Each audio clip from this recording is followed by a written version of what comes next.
Selamat siang teman-teman sekalian, ketemu lagi di tayangan hari ini.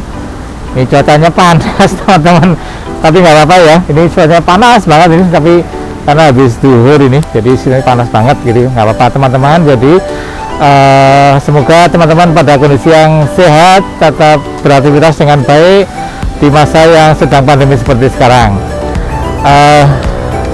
Saya akan cerita teman-teman.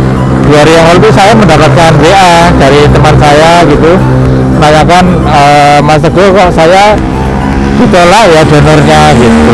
Nah katanya lah udah pernah donor belum? Biasanya udah pernah donor, udah apa-apa. Ini kok kemarin ditolak loh. Ditolak sampai kapan? Maksudnya di seterusnya apa? Hanya beberapa? Enggak, sudah datang lagi 2 minggu lagi gitu teman-teman. Jadi oh iya, jadi ternyata memang teman-teman bahwa seseorang yang calon donor itu memang tidak semuanya otomatis diterima. Ada kriteria yang ditetapkan untuk memastikan kelayaan seseorang menjadi donor, begitu. Terlepas dari sudah memenuhi persyaratan semuanya, ternyata juga masih ada persyaratan-persyaratan yang ada di dalam riwayat kesehatan atau riwayat pengobatan atau riwayat perjalanan dari seseorang sebelum menjadi donor. Nah, kasus teman saya tadi memang ternyata dia bukan itu semua, tapi dia habis vaksin. Jadi dia habis saja vaksin sehingga kemudian kita minta untuk ditunda. Nah, istilahnya itu memang ada penolakan donor. Itu ada beberapa macam, ada 2 macam lah gitu ya.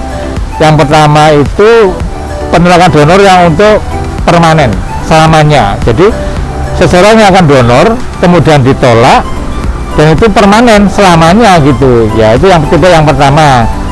Sedangkan tipe yang kedua itu akan donor kemudian setelah mengisi formulir, di screening, diwawancara, diperiksa kesehatan, oke, ini mohon maaf ini ditolak tapi sifatnya sementara. Nah, kalau ditolak sementara itu maksudnya hanya misalnya entah 2 minggu, entah 1 bulan, entah 1 tahun, entah 6 bulan, tergantung dari situasi atau alasan kenapa kemudian ditolak ataupun ditunda gitu teman-teman. Jadi memang kasus teman saya tadi memang ditolak yang sifatnya sementara.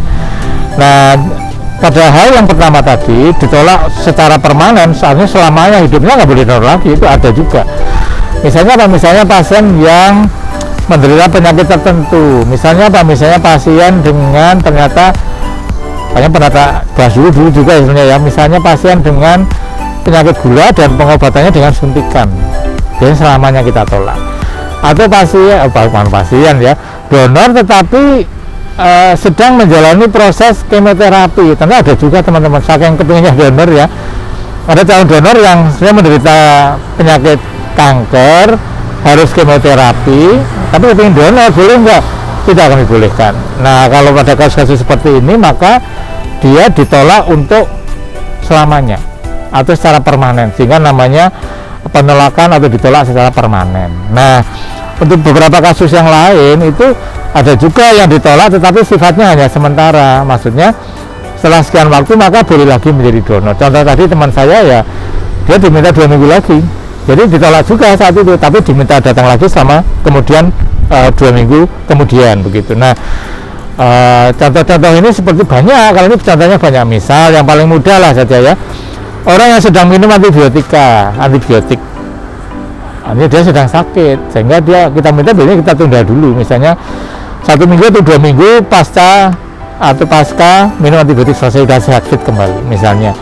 Atau orang yang habis melakukan operasi gigi misalnya, ya kita tunda paling nggak 2 bulan misalnya, kita minta 2 bulan, ini ditolak juga tetapi dalam waktu hanya 2 bulan. Setelah itu boleh donor lagi? Boleh sekali. Ini contoh-contoh yang mudah untuk donor yang ditolak secara sementara. Contoh yang lain apa? Yang lain ya banyak juga, misalnya apa? Tadi vaksinasi, kita tunggu 2 minggu sampai 4 minggu kemudian baru boleh donor lagi misalnya gitu. Nah, semua ini sebenarnya dalam rangka, sekali lagi juga saya sering menyampaikan ini ya di sebelum-sebelumnya, pasti keselamatan donor juga dan juga keselamatan atau keamanan pasiennya. Itu poinnya sebenarnya, kenapa ada donor yang terpaksa memang dilakukan penolakan baik itu sementara maupun juga untuk seterusnya. Nah, dari hal ini memang kita memang biasanya memberikan edukasi kepada teman-teman pendonor bahwa penolakan ini memang dengan tujuan kebaikan, tidak untuk bukannya melanggar asasi, enggak, bukannya kita melanggar hak asasi untuk boleh donor, tidak, tetapi untuk kepentingan keamanan atau keselamatan baik donornya maupun juga pasiennya. Itu teman-teman, sedikit sekali ya teman-teman ini sharing tentang penolakan donor. Kalau bahasa kerennya itu deferral, jadi donor yang ditolak di deferral. Jika ada yang permanen deferral, ada yang hanya sifatnya hanya sementara ya, hanya immediate deferral, jadi tidak seterusnya. Itu memang demikian teman-teman. Jadi sekali lagi salam sehat untuk teman-teman semuanya. Jangan lupa share, like, dan subscribe, jangan lupa. Dan juga mudah-mudahan teman-teman tetap sehat, tetap semangat untuk beraktivitas di masa pandemi ini, dan teman-teman donor juga tetap semangat untuk tetap donor. Gitu ya teman-teman ya. Ciao, selamat siang.